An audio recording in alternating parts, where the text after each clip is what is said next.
So there's an interesting development I want to share with you guys today, as confirmed by Fabrizio Romano. An important update as of today, June 14th, 2025. So guys, Arsenal have been working on getting a striker. Of course, it has been since the beginning of the transfer window up to this point.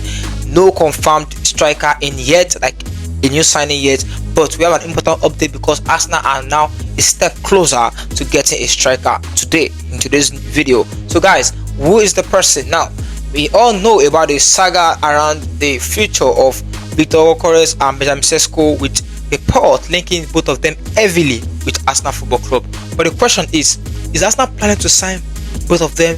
Because right now it appears Arsenal are working and advancing on both deals. So, but guys, we've told you earlier about the transfer strategy of Andrea Berta, which I have noted that could be a bit dangerous too, because when other clubs sense that you are not serious with any, or you're trying to like do both of them, then they could get closer to one of them and pick it up from there, and then you hear, oh, Arsenal were close but another club completed the deal.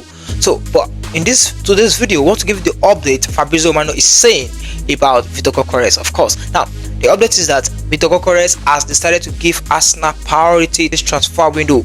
Is set to reject other clubs, especially Man United, who have been making calls and contacts recently with his camp and even Sporting to understand the condition of the deal. So explorative talk Manchester United were able to make, it has been sounded clear to them by the agent of Gyokores that he will pick a Champions League club like Arsenal, is willing and open to joining Arsenal over them. And now United are reportedly looking elsewhere and already looking at other alternatives, including Ugo Ekitike. But about Arsenal, do we really want to do this? Like, do we really want to sign both of them? Because right now, what we heard last week was Arsenal were advancing on Sesko, and this week now would be the week for them to advance on Sesko. But obviously, it looks like this week belongs to Gyokores, because Arsenal, for the much part of this week, we've been talking about Gyokores from different reports from Portugal, different newspapers have been clarifying some reports which find that they are not true through our own sources, especially the one that they were talking about Arsenal lodging a bid. Arsenal never lodged a bid. The Sporting source, the club source there, is saying also that Arsenal never lodged any bid, but reports are still flying around from Portuguese record, Portuguese newspapers and the likes, all saying Arsenal have already lodged the first bid, which according to Fabrizio Romano and according to us too, we've never told you anything like that.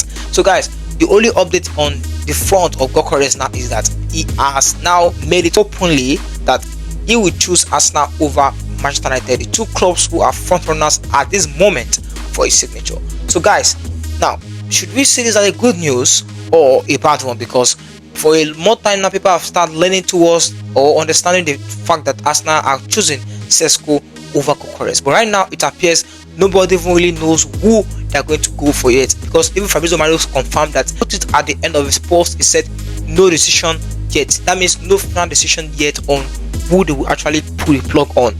So we either see Sesko wearing this shirt at the end of the transfer window or Gyokores. So right now, guys, just relax, because I feel Arsenal will sign one of them eventually. But who would it be and who would you prefer?